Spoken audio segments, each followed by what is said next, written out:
ভারতকে নরক বলে আর ভারতের সেরা ছেলে মেয়েদের ল্যাপটপ গ্যাংস্টার বলে গালি দিয়ে এবারও কি পার পেয়ে যাবেন আমেরিকার প্রেসিডেন্ট ডোনাল্ড ট্রাম্প? ট্রাম্প সম্প্রতি একটি পোস্ট রিপোস্ট করেছেন। ওই পোস্টে ভারতকে গালমন্দ করে নরক বলা হয়েছে। আর এই গালাগালি ট্রাম্পের খুব পছন্দ হয়েছে, আর সেই জন্যেই তিনি এই পোস্টটি আবার রিপোস্ট করেছেন। কিন্তু তার চেয়েও বড় কথা, দেশকে এই গালাগালির পরে মোদির অন্ধ সমর্থকরা মানে এই দেশভক্তরা এখন কি করছেন? নিশ্চয়ই প্রতিবাদে ফেটে পড়েছেন? না, মোদি সরকার এবং তার অন্ধভক্তরা তা অমৃত জ্ঞানে হজম করছেন। কেউ কোনো প্রতিবাদ করেননি, শুধু একটা আলগা গা বাঁচানো মন্তব্য এসেছে ভারতের বিদেশ মন্ত্রক থেকে। দেখুন ভিডিওটি। Donald Trump has endorsed a post. The post compares India and China as hellholes. What is the Indian government's response on the US president terming India in a derogatory manner? We have seen some reports. That is where I leave it. এটাকে কি প্রতিবাদ বলা যায়? পুরো বিষয়টি জানার পরে আপনার রাগ হতেই পারে, কারণ একটা দেশের অর্ধ উন্মাদ যুদ্ধ খ্যাপা প্রেসিডেন্ট ক্রমাগত ভারতের প্রধানমন্ত্রীকে এতদিন যা ইচ্ছে তাই বলছিলেন। এখন তিনি আমাদের জন্মভূমিকেও নরক বলে অপমান করতে ছাড়ছেন না। আমরা এর তীব্র প্রতিবাদ করছি। কোনো অবস্থাতেই কোনো কিছুর বিনিময়ে এই অসভ্যতা সহ্য করা আমাদের যে ধাতে নেই, এটা ট্রাম্পকে বুঝিয়ে দেওয়া দরকার। আর দরকার তার চিয়ার লিডার হয়ে ওঠা গুটি কয়েক অন্ধভক্তকেও, যাদের কাছে দেশের সম্মানের চেয়েও তাদের দলের নেতাকে সমর্থন করা অনেক বেশি মূল্যবান। তারা কেউই প্রতিবাদ করেননি, কিন্তু প্রতিবাদ করেছে ইরান। হ্যাঁ, ঠিকই শুনছেন, ইরান, মুসলিম দেশ ইরান। কীরকম? মুম্বাইয়ের ইরানি দূতাবাস থেকে গণেশের ফটো দিয়ে একটি অভিনব প্রতিবাদ করা হয়েছে। গণেশ চতুর্থীর জমজমাট উৎসবের ওই ফটো ইরানি দূতাবাস থেকে পোস্ট করে বলা হয়েছে এই দেশ সাংস্কৃতিকভাবে কত উন্নত। দক্ষিণের রাজ্য থেকেও ইরানি দূতাবাস ওই পোস্টে রিপোস্ট করে বুঝিয়ে দিয়েছে যে শিরদাঁড়ায় শক্তি কাদের রয়েছে। গণেশ চতুর্থীর জমজমাট উৎসবের ওই ফটো ইরানি দূতাবাস পোস্ট করে মোদি সরকারকে কি মনে করিয়ে দিল ইরানের সর্বোচ্চ নেতা আলী খামেনেইয়ের অনৈতিক আক্রমণে হত্যার 6 দিন পরেও মোদি সরকার কোনো দুঃখ প্রকাশ করেনি? আজকের এই এপিসোডে পুরো বিষয়টি আপনাদের সামনে তুলে ধরব বিশ্লেষণ সহ। ভিডিওটি পুরোটা দেখে অবশ্যই লাইক ও শেয়ার করে এটা আরও মানুষের কাছে পৌঁছে দিতে ভুলবেন না।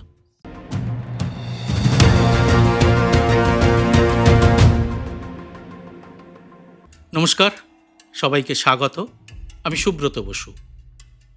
প্রথমেই আপনাদের কংগ্রেসের মুখপাত্র সুপ্রিয়া সিনেতের একটি বক্তব্য শোনাই।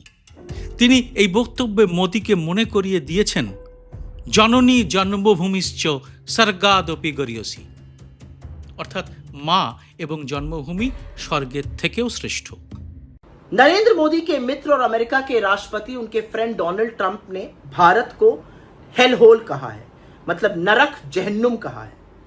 यही नहीं, उन्होंने वहां पर काम कर रहे भारतीयों को गैंगस्टर्स विद लैपटॉप कहा है। लेकिन नरेंद्र मोदी की और उनकी सरकार की इतनी हिम्मत नहीं हो पा रही है, इतना साहस नहीं जुटा पा रहे कि वो 2 टूक अमेरिकी राष्ट्रपति से कहें आपकी हिम्मत कैसे हो रही है हमारे देश के खिलाफ या नाप शनाप करने की, हमारे देश का तिरस्कार, हमारे देश का अपमान करने की। और थोड़ी देर पहले विदेश मंत्रालय के नुमाइंदे आए, उनसे पूछा गया, उन्होंने कहा हमने देखा लेकिन हम इस पर कुछ कह नहीं सकते। एक रीढ़ की जो हड्डी है ना, उसको गिरवी रखकर ये लोग सरकार चला रहे हैं। अरे देश के लिए तो खड़े होइए, देश के सम्मान में तो खड़े होइए, देश के खिलाफ जो तिरस्कार अपमान हो रहा है उसके खिलाफ बोलिए तो सही। और असलियत यह कि ट्रंप ये पहली बार नहीं कर रहे हैं। उन्होंने हिंदुस्तानियों को बेड़ियां पहनाकर, हथकड़ियां डालकर, मिलिट्री जहाज में ठूस कर वहां से खदेड़ दिया। मोदी जी चुप रहे। कोई और प्रधानमंत्री होता तो जरूर कहता ये बंद कीजिए। हम उस देश से आते हैं जहां पर जननी जन्मभूमिश्च स्वर्गादपि गरीयसी कहा गया है, मतलब मां और जन्मभूमि स्वर्ग से भी ऊपर बताए गए हैं। ভারতীয়দের নিয়ে ট্রাম্পের এই উস্কানিমূলক পোস্টের প্রতিবাদ হচ্ছে খোদ আমেরিকাতেও। কি বলেছেন ট্রাম্প? এটা বলার আগে আমেরিকার একটা সংগঠনের কথা বলে নিই, সেটা খুব প্রাসঙ্গিক হবে। আমেরিকার একটি সংগঠনের নাম ACLU। ACLUর পুরো নামটা হলো আমেরিকান সিভিল লিবার্টিস ইউনিয়ন। এটা আসলে আমেরিকার নাগরিক স্বাধীনতা রক্ষার জন্য লড়াই করা একটি প্রভাবশালী আইনি সংগঠন। এরা মত প্রকাশের স্বাধীনতা, ধর্মীয় স্বাধীনতা, গোপনীয়তার অধিকার, পুলিশি ক্ষমতার অপব্যবহার এবং অভিবাসীদের অধিকারের পক্ষে কথা বলে। এর প্রত্যেকটি বিষয় বেশ স্পর্শকাতর, যে কোনো শাসকের পক্ষে বেশ অস্বস্তিকর। আর প্রত্যেক শাসকেরই এই ধরনের সংগঠন নিয়ে যথেষ্ট আপত্তি থাকে। সুতরাং মাগাদের নেতা ট্রাম্পের আপত্তি তো এই ধরনের সংগঠন নিয়ে থাকবেই। তারা এই জাতীয় সংগঠনের মানুষের বুদ্ধি বা মেধা নিয়ে একটা নিরাপত্তাহীনতায় ভোগেন, ফলে তাদের চূড়ান্ত অপছন্দও করেন। তবে ট্রাম্পের এই পোস্ট বা গালাগাল এই সংগঠন নিয়ে নয়। আসলে এই সংগঠন অভিবাসীদের নিয়ে একটি আইনি লড়াই লড়ছে আমেরিকায়, ফলে তাদের হয়ে বক্তব্য রাখছেন বিভিন্ন আইনজীবী। ট্রাম্প নিজের ট্রুথ সোশ্যালে যে পোস্টটি রিটুইট করেছেন সেটা মাইকেল স্যাভেজ নামের একজন মার্কিন রেডিও হোস্টের বক্তব্য থেকে নেওয়া। তাতে ওই সংগঠনের মতো ভারতীয়দের নানা রকম কুরুচিকর গালিগালাজ করা হয়েছে। কীরকম, এক এক করে আপনাদের তার মূল অংশগুলো তুলে ধরছি। এতে বলা হয়েছে, 1. যে ব্যক্তি অবৈধ অভিবাসীদের ঢুকিয়ে আমেরিকার জনসংখ্যার গঠন বদলানোর পক্ষে যুক্তি দিচ্ছিলেন তিনি একজন চীনা আমেরিকান। দেখতে অনেকটা ক্লাসিক ACLU আইনজীবীর মতো, খুব বুদ্ধিমান কিন্তু খুব কূট এবং খুব ধূর্ত। ACLU এই সাপটার মাথা। তারা সব সময় এমনটাই করে। আর আবারও তারা আমেরিকাকে একটা নোংরা জায়গায় পরিণত করার চেষ্টা করছে। 2 নম্বর যেটা গুরুত্বপূর্ণ কথা বলা হয়েছে সেটা হলো, এখানে জন্ম নেওয়া একটি শিশুও সঙ্গে সঙ্গে আমেরিকার নাগরিক হয়ে যায়। তারপর তারা পুরো পরিবারকে সঙ্গে নিয়ে আসে চীন, ভারত বা পৃথিবীর অন্য কোনো নরকের মতো জায়গা থেকে। 3. ক্যালিফোর্নিয়ার কল্যাণ ব্যবস্থার অপব্যবহার নিয়ে একের পর এক প্রতিবেদন বের হচ্ছে। আজই ক্যালিফোর্নিয়া পোস্টে একটি দারুণ প্রতিবেদন এসেছে। আপনি বিশ্বাসই করতে পারবেন না এই রাজ্যে জালিয়াতির পরিমাণ কতটা। আর এর বড় অংশ পরিচালনা করছে অভিবাসী গোষ্ঠীগুলো, যাদের ACLU রক্ষা করছে। আর এই ACLU হলো আমেরিকার ইতিহাসের সবচেয়ে বিপজ্জনক অপরাধী সংগঠন। তারা এই দেশের যত ক্ষতি করেছে সব মাফিয়া পরিবার মিলেও ততটা ক্ষতি করতে পারেনি। এটাই আমার বিনীত মতামত, মানে ওই রেডিও জকির মতামত, এবং এটাই ট্রাম্পেরও মতামত, কারণ তিনি এটা রিপোস্ট করেছেন।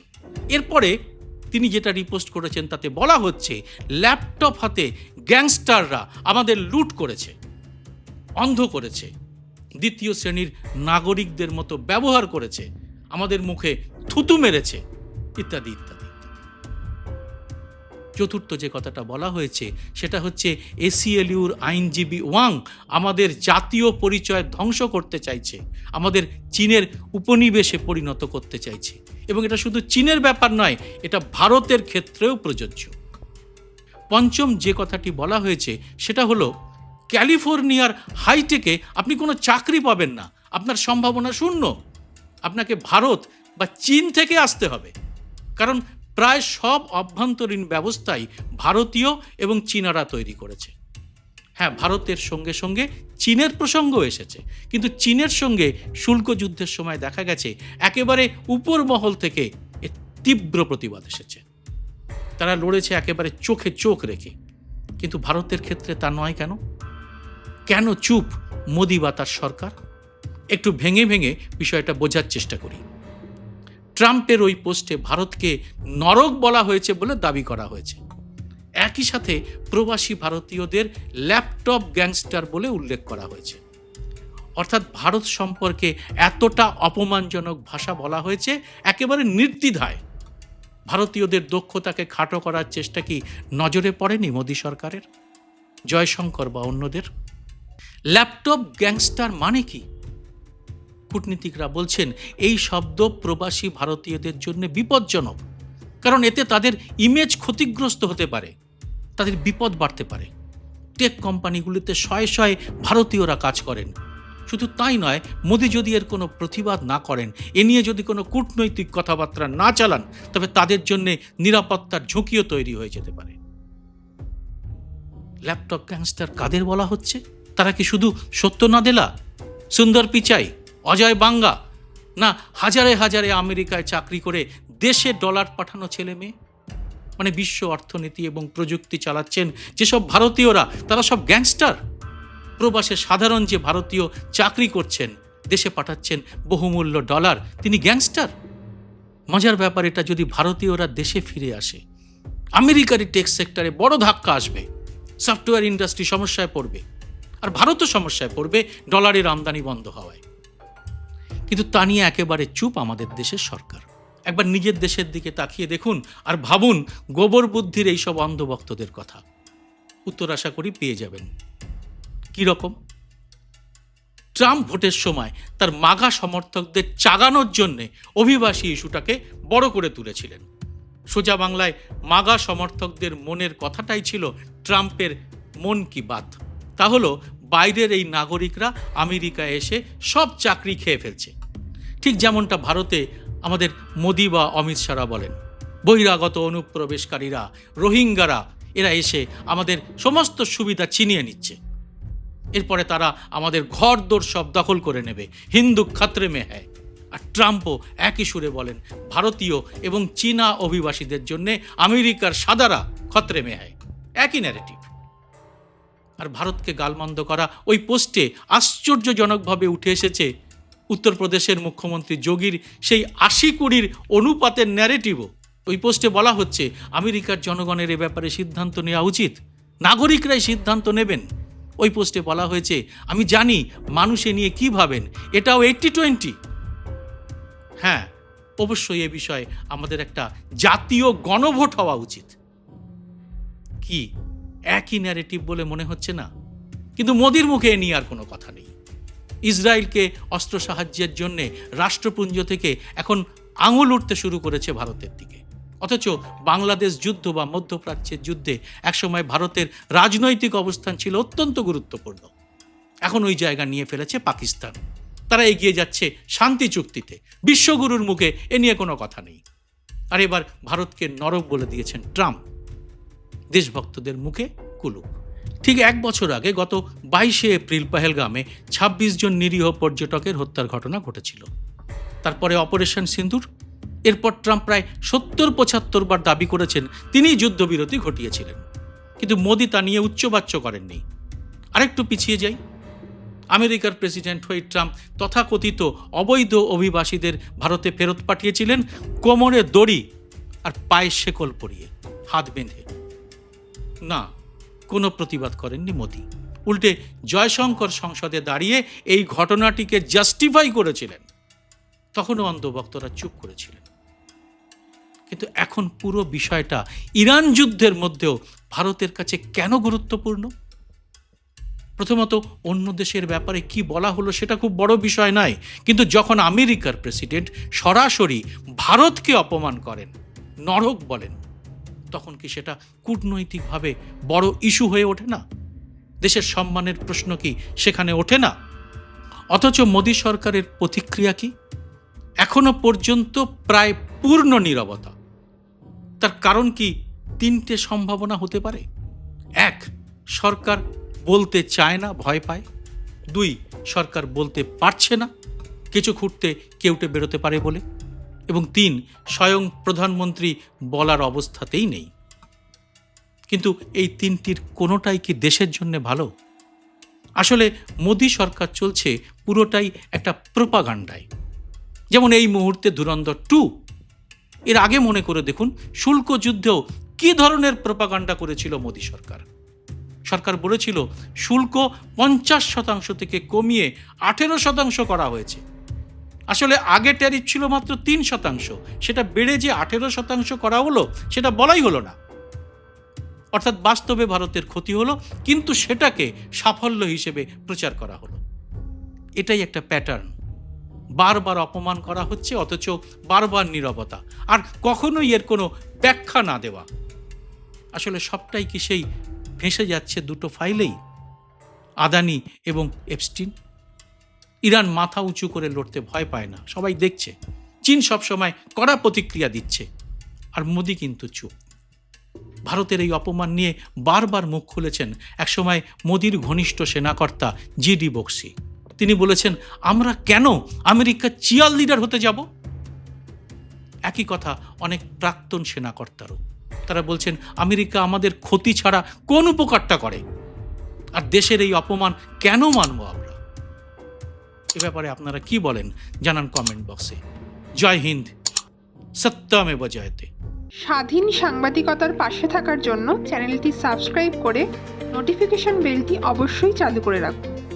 সেই সঙ্গে পারলে রোজ একবার @সুব্রত বসু জার্নালিস্ট সার্চ দিয়ে নতুন কোনো ভিডিও আপলোড করা হলো কিনা তা দেখে নিতে পারেন। আমাদের আরও উৎসাহ যোগাতে মাসে মাত্র 29 টাকা দিয়ে চ্যানেলের মেম্বারশিপও গ্রহণ করতে পারেন। জয়েন শব্দটিতে ক্লিক করে সহজেই এই কাজ করা যাবে। ভালো না লাগলে মেম্বারশিপ যে কোনো সময় সহজেই ছেড়ে দিতে পারবেন। মেম্বারশিপ নিলে প্রতিটি ভিডিও নিশ্চিতভাবে আপনার কাছে সবার আগে পৌঁছে দেবে ইউটিউব। আমরা কোনো ব্যবসায়িক প্রতিষ্ঠানের অর্থ গ্রহণ করি না।